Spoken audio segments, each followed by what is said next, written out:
Hello बच्चों, मेरे YouTube channel धीरज वाला हिंदी में आप सभी बच्चों का हार्दिक स्वागत और अभिनंदन है। यूपी बोर्ड परीक्षा से संबंधित महत्वपूर्ण प्रश्न है जो कि कक्षा 12 के प्रश्न पत्र में पूछा जा सकता है। प्रश्न देखो, प्रश्न क्या है?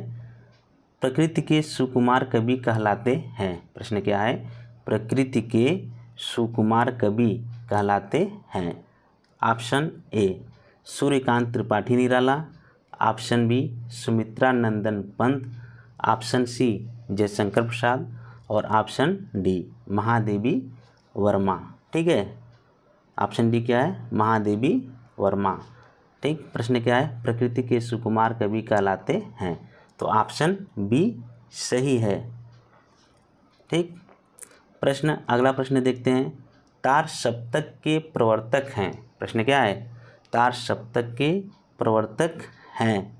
Option A Narendra Sharma, option B Agyeya, option C Bhawani Prasad Mishra और ऑप्शन डी धर्मवीर भारती। ठीक, प्रश्न क्या है? तार सप्तक के प्रवर्तक हैं। ऑप्शन क्या हो जाएगा? ऑप्शन बी सही है, अज्ञे। और अज्ञे का पूरा नाम क्या है?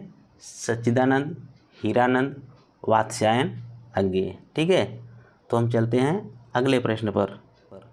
प्रगतिशील लेखक संघ की स्थापना हुई। ठीक है, ऑप्शन ए 1943 ईस्वी में, ऑप्शन बी 1924 ईस्वी में, ऑप्शन सी 1945 ईस्वी में और ऑप्शन डी 1936 ईस्वी में। ठीक है, प्रश्न क्या है?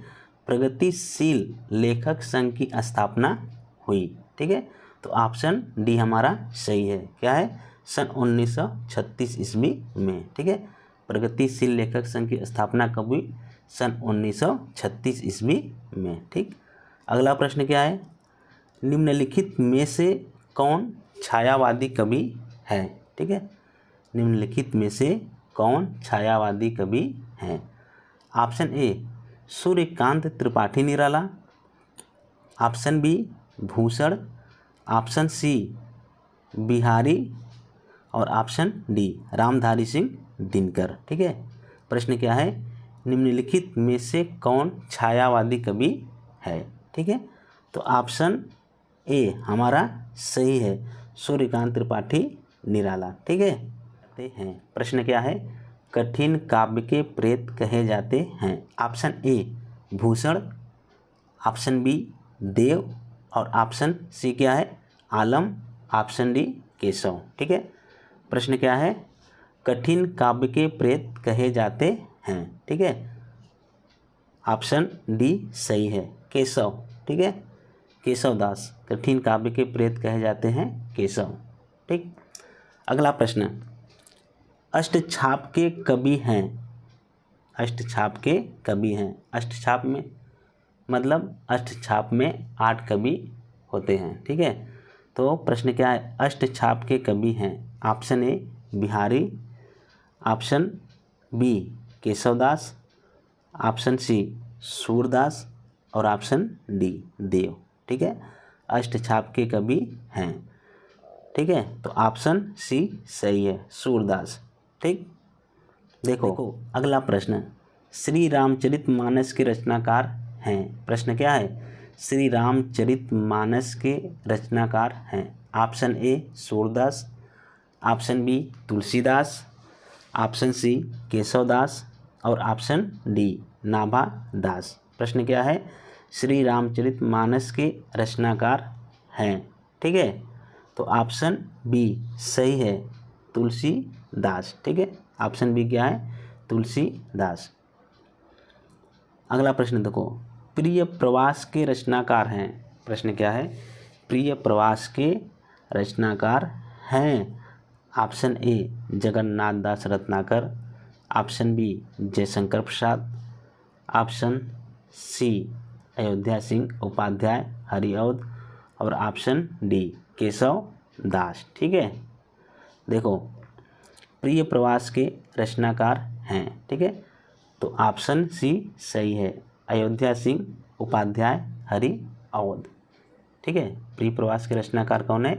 अयोध्या सिंह उपाध्याय, हरि अवध। ठीक।